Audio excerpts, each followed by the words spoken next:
अजित पवारांच्या अपघाती निधनाच्या नंतर पडद्यामागून पक्षातली सगळी सूत्र पार्थ पवार हलवत होते।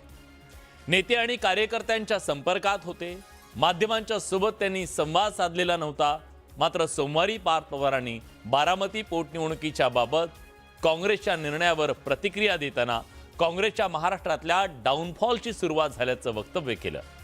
आणि याच वक्तव्यावरून काँग्रेसनं एफआयआरचा मुद्दा केंद्रस्थानी आणून पार्थ पवारांची राजकीय कोंडी केली आहे का सवाल।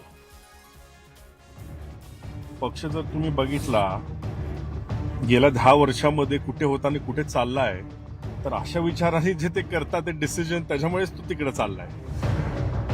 कोणाचा डाऊनफॉल होईल ते वेळ सांगेल, त्याच्यामुळे त्याच्यावर प्रतिक्रिया मला द्यायचीच नाही। पार्थ पवारांच्या वक्तव्यामुळे राष्ट्रवादी काँग्रेस आणि काँग्रेसमध्ये जोरदार जुंपली आहे। बारामती विधानसभा मतदारसंघातील पोटनिवडणुकीवरून दोन्ही पक्षांनी आक्रमक पवित्रा घेतलाय। बारामती पोटनिवडणुकीत काँग्रेसने उमेदवार जाहीर केल्यानंतर हा वाद सुरू झाला। काँग्रेसनं मोरे यांना मैदानात उतरवल्यानंतर खासदार पार्थ पवार यांनी काँग्रेसवर निशाणा साधला। महाराष्ट्रात काँग्रेसचा डाऊनफॉल सुरू झालाय अशी टीका त्यांनी केली। ज्यांना पॉलिटिकल मॅच्युरिटी आहे त्यांच्यावर कधी माणूस प्रयत्न नाही करत। त्यांना स्वतःच कळायला पाहिजे काय करायचं आणि काय नाही, समजलं। आता कसं आहे, पक्ष जर तुम्ही बघितला गेल्या 10 वर्षांमध्ये कुठे होता आणि कुठे चाललाय, तर अशा विचाराने जे ते करतात ते डिसिजन त्याच्यामुळेच तो तिकडे चाललाय। पार्थ पवारांच्या वक्तव्यावर महाराष्ट्र काँग्रेसनं पहिल्यांदाच जहाल भाषेत ट्विट करत उत्तर दिलं। धड भाषणही न देता येणाऱ्या कुटुंबियांच्या पूर्व पुण्याईवर आताच खासदार झालेल्या मुलाने काँग्रेस पक्षाच्या डाऊनफॉल बद्दल बोलणं म्हणजे जरा जास्तच नाही झालं का? स्वतःच्या वडिलांच्या संशयास्पद अपघाती मृत्यूनंतर लगेच जमीन घोटाळ्यातील चौकशीतून बचावासाठी राजकीय सोय म्हणून शांत राहणाऱ्या महाशक्तीसमोर सरेंडर झालेल्या या कृतज्ञ मुलाने काँग्रेस पक्षाबद्दल न बोललेलंच बरं राहील। या मुलाच्या वडिलांना न्याय मिळवून देण्यासाठी कर्नाटक सरकारने त्यांच्या राज्यात एफआयआर नोंद करून घेतला। तिथे सरकार काँग्रेस पक्षाचं आहे। काँग्रेस पक्षाचेच बारामती विधानसभा पोटनिवडणुकीतील अधिकृत उमेदवार त्या संशयास्पद अपघाताचा महाराष्ट्रात गुन्हा नोंद करा, निवडणुकीतून माघार घेईल अशी मागणी करत आहेत। यावरही या कृतज्ञ मुलानं बोलायला हवं। अशा शब्दात ट्विट करत महाराष्ट्र काँग्रेसनं पार्थ पवारांनी सरेंडर केल्याची जिव्हारी लागणारी टीका केली। काँग्रेसवर टीका करून हे काही प्रश्न सुटणार नाही।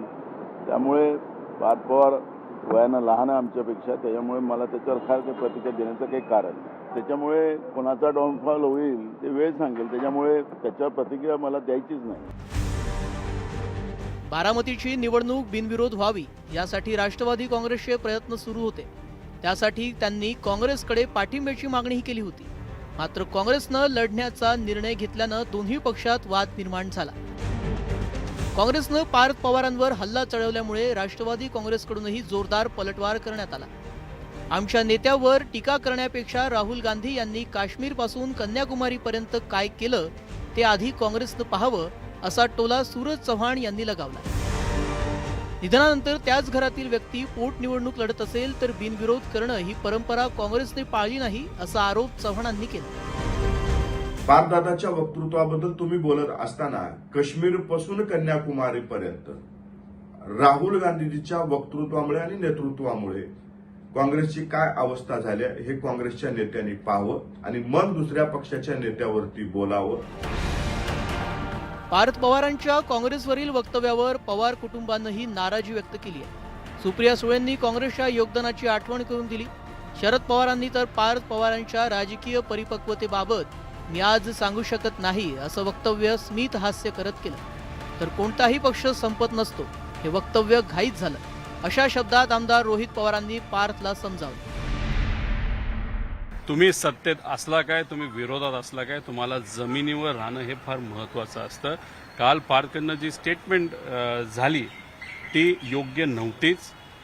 कुठं ना कुठेतरी त्याच्यामध्ये घाई गडबड आपल्याला जाणवली। कुठलाही पक्ष तसा संपत नसतो।